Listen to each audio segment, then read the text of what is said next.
All right. So then, of course, Han takes over after the Aaron kiss. Yes, Aaron kiss attacks, and it's a glorious scene because up until then the action had been up to that point and it had been much like a very run of the mill train heist. So everything seemed to be going perfectly well. Uh, Stormtroopers or Imperials attacking them, fighting them off, no problem. Everything was going well, and the Iron Kiss supposedly a band of pirates. Of course, this is later negated later on because you find out they're not actually pirates, but still. They are still very menacing and they start shooting. And of course, this makes things difficult for everybody. First off, they shoot off Anton, and the ship starts crashing and everything. So he says that he's been sort of hurt. It's that he can do it, and Han tells Chewie to. Well, during the whole train robbery thing, there is a very moment where Chewbacca almost slams into the side of the mountain, but once again, Han, despite being the weaker of the two, manages to pull Chewbacca into the safety of the cart. So back to what they originally did, the whole Ironclad attacking and everything. Val did mention this, like, are you sure about them? Because you know what they're doing, blah blah blah. Last time you trusted them, they still got attacked. So, as I said, it goes spectacularly wrong, like in many a heist movie, but unlike in every heist movie, like Han does take over the ship after Anton is badly wounded. And he says, like, yeah, you are a pretty good flyer, kid. And this comes in, here's the thing, it's not terribly sad, honestly. You the you meet Val and Anton for maybe like 2 or 3 minutes. So what happens to them next? That Val blows up using the explosives in order to get the card. She dies. It's sad for Beckett, but it's really, you didn't get enough time with them to build up anything. Yeah, she's romantically attached to Beckett, and that's pretty much it. So I'm like, oh, she's died, that's sad. And then Anton dies, that's sad too, because apparently the wound was deeper. He does say something that is a little sad. It's like, don't die. It's like, it's so bad to die alone because, at the very least, I mean, that's so sort of, I guess, happy Anton, whatever the fucking alien, four-armed alien's name is. I can't remember. I'm so bad with names. If you can't tell. Uh, uh, Dies, and it's like like so it's supposed to be sad, but I don't know, if you didn't get to spend enough time with either characters for it to leave a big enough impact, honestly. uh, and eventually he manages to get the hooked on to the, I don't remember the, I'm really bad with names, but I know it had to do with the crystals that were originally the main reason that Han got into trouble with in the start of the movie, because he had a transaction with these therium something crystals that are fuel. That he kept one of them, which is why they were originally chased down in the first place, because he had one. And they were gonna actually, they used that to actually try to get off the planet. That's how Han actually was able to get past the security gate into the restricted area, and then he signed up to. Anyway, so the cables are like falling, and Becca tells him to hang on, don't be a coward, blah blah blah blah blah blah, and like, don't do this. And to be perfectly fair, I don't agree with Beckett with the whole thing. It's either these things have already been known to like sort of blow up, And I'm like, yeah, you want to keep it either slam into the face and everybody dies, or yeah, I had to go with Han because Han is being pragmatic here. I mean, you later find out why he's so Beckett why he's so angry, but dude, it's you live with this or you die because it shows how explosive these things are. Because what happens is like he says, don't you dare let go," and Chewbacca has Beckett by one because there's like half the cables have the urns that earn in urn his. I can't pronounce it. It's a very the way it's spelled. It's very weird. It, um, and uh, he's like, no, no. Beckett's like, no, no, no, no, and he lets Han does the smart thing. Let's go. The other guys can't do it. They can't pull up in time. Boom. Huge explosion. Things go boom. And I'm like, yeah, you know what? Han had a point there. It's either, yeah, he wasn't able to get enough speed to go upwards. So even the best pilot, no matter how good, with that amount of heavy weight, couldn't have avoided getting, caught in the blast. Of course, there's this next scene where they're in this landscape that you see two graves where it's Val and Ton. I think that's his name. Somebody correct me if I'm wrong because I'm terrible with names. Unless so, there's this grave. It's like he's like standing there. It's I guess it's supposed to be sad, but you didn't spend enough time with these other two characters that you feel sad enough for them. I mean, I'm like, oh, and of course, he explains why he shouldn't have let go because dude is like it's in big trouble because this is off to pay off the Red Dawn, which is in Deeren Voss. Yes, Deeren Voss. The only reason I know Voss is because it's Voss. Deeren Voss, he has a debt to pay, and he's like blah blah blah. If you go, it's like it's this back and forth where Han gets punched, which it's not really surprising because in the whole movie he gets punched a couple times, so not a good thing. And he's like, well, he told him, we can get out of this, blah blah blah. They were gonna do this to get money, and he still does need the money, mostly to go back to Corellia because Kira, spelled with a Q, Kira, yes, Kira. And of course, Becca goes, "Oh, hey, if you go with me, they'll hunt you down, blah, blah, blah." It's like, I'm already here. So it's like, why not? And it's like, Beckett's like, "Okay, let's go." And he's like, and then Beckett says, "I'm sorry for punching you in the face." It's like, you'd be surprised how often that happens.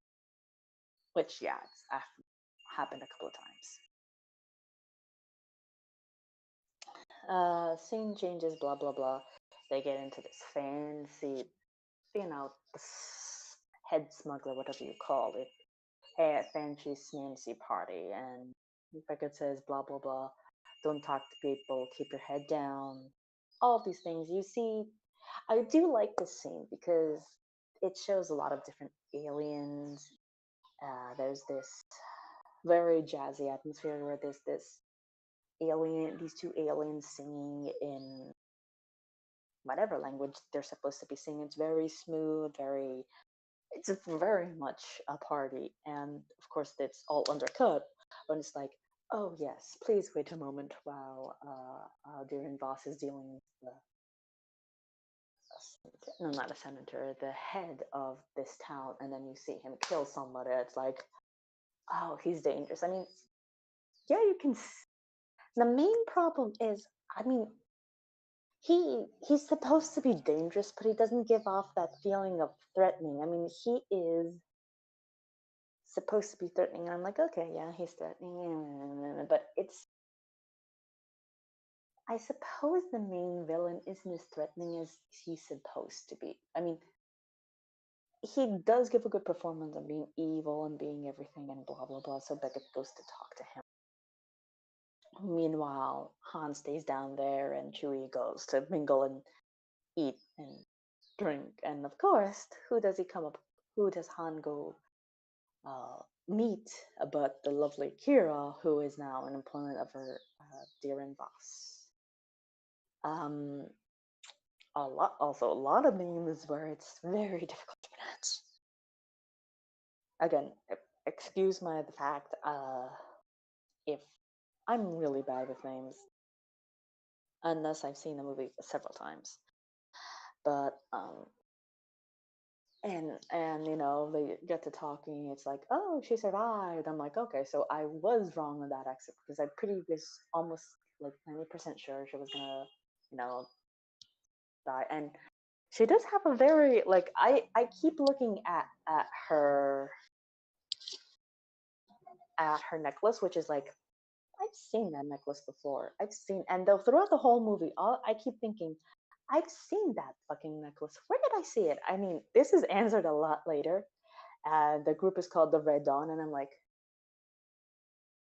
huh, this is this is this is a very good foreshadow. I'm like, because the necklace kept there was something about the necklace that kept niggling at me, niggling at me, niggling at me. I'm like, I've seen this somewhere. Where the fuck have I seen this? Where the fuck have I seen this? There has to be like, especially because there was a lot of shots of the necklace. I'm like, there has to be something about that necklace. Anyways, so if a meeting between Voss and Beckett doesn't go well, he threatens to kill both him and Han, and you know, Kira goes as translates, I suppose, for Voss. It's like, you know, being the calmer of the two. Of course, the whole thing goes. It's like, uh, okay, but I will say, Han does have lots of stroke of luck during this whole thing. Which is okay, which is fine, which is fine. You know, it's supposed to be an action movie, action smuggler space adventure movie, which is fine. I mean, I don't mind it. I will say the characters, as insofar, the characters who I like insofar, Han is fine. I mean, is he great? No. Beckett, eh. Kira, eh. The only person that the whole thing that I really find has a lot of despite the fact that he is only goes through roars is Chewbacca, of course. I mean, it's not a slant against Solo, but the guy who plays Han, but it's I don't know. It feels like he has that sort of smart alecky heist. It seems more like a smart alecky heist. He doesn't hit the Solo notes till he doesn't hit Han Solo until the latter half of the movie, where finally starts feeling like Han and not somebody who's trying to be Han. But then again, I suppose that makes sense because it's Han becoming Han. Because even before then, I guess I passed through the reason why his name is Han Solo, which I think maybe it's actually I think his actual name is Solo. Who knows? But anyways, when he signs up to the Imperial Academy, his name is Han, and then he's like, it's like you have no, I don't have anybody's like, and then the officer says Han Solo. Well, good luck to you, Mr. Solo, which is then the trans Han Solo, and then that's when the big thing happens in the back then. But still, up until this point, it's been an okay movie. It's still a fun movie. I enjoy it. There's there's a lot of callbacks to other things from Star Wars. It's pretty. It's fun.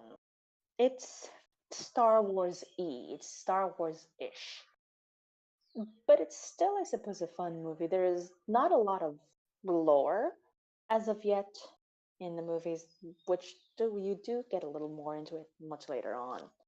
So, but insofar this movie, it's like I think that's a halfway point. It's okay. It's fun. It's adventure. The characters are all a little bland.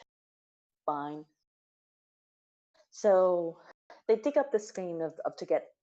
Oddly, I was sort of guessing that something would happen like this because this is an adventure smuggler heistish movie, which I suppose. So Han suggested they get unrefined, whatever the name of the goddamn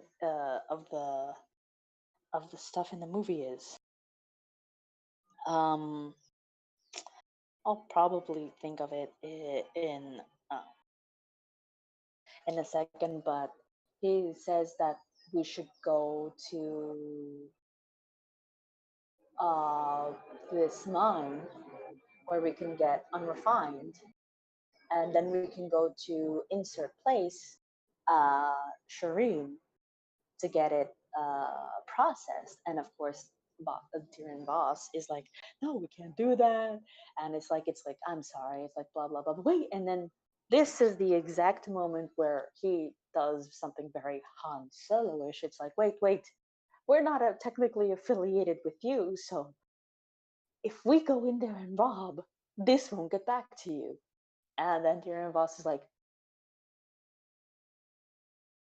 yes, yes, yeah. And of course, it's like, yeah, and that is very something semantics. So yeah, then that at that moment, like, yeah, that is a very Han Solo thing to do. And I'm like, okay. It's at that point you sort of start seeing more of Han becoming Han.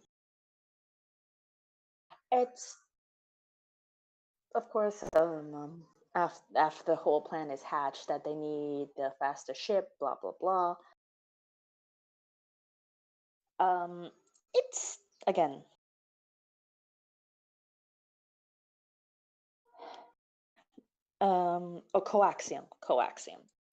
coaxium. I remembered coaxium. That's the name of the item. Coaxium. I know it started with a ium. Anyways, coaxium. Unrefined coaxium. So after that,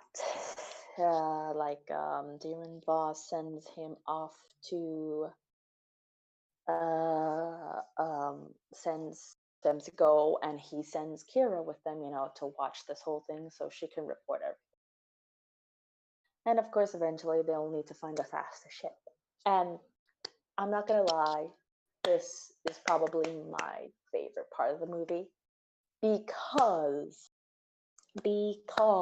of all the things and everything that is so bland, apart from Chewbacca, the person who stands out in this whole goddamn movie is Donald Glover as fucking Lando. He, swear to God, if he had the same voices, he almost sounds like Billy D. Williams in the original. I fucking love he is the epitome of what a young Lando is and will be. And again, I probably have a bit of a more thing because I saw Lando in Star Wars Rebels, but he has this air of arrogance and coolness when he appears on the screen.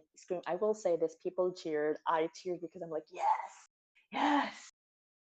But Donald Glover hits it out of the goddamn park with his Lando. He gets the way he's dressed, how smarmy, how everything he is. It's just purely amazing. It's just when they step into this little casino where they see him, and it's like, of course, it doesn't help that Kira's like, oh, he's this, he's that, he's amazing. And he's like, this is this former smuggler. He's gone legit. Yeah, he's gone legit. He's gone legit, definitely. Anyway, so he he walks in and he talks to asks Kira, to,